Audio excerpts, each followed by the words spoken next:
Dami kasi lumalapit sa akin ng mga senior, nagtataka sila bakit hindi pa raw nila natatanggap yung kanilang mga social pension. Kaya pinapasa ko talaga to sa inyo dahil maaring nandun sila sa waitlisted na listahan.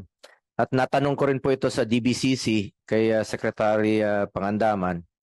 Ah, nasagot doon no, na hindi pa raw nagre-request ng additional budget for social pension ang DSWD. Meron na ba? We'd need additional 8 billion to cover the 800,000 waitlist. Kasi nung time na yon, Madam Chair, Mr. Senator, 800,000 pa lang yung waitlist. Ngayon, lumobo na ho to 1 So million. dinagdagan nila sa Hindi tier po. 2? Hindi. Hindi po. So ibig sabihin, hindi nadagdagan, mananatili silang waitlisted. Batas na po ito. Ano ba naman yung 1,000, no? Karagdagang 8 to 12 billion.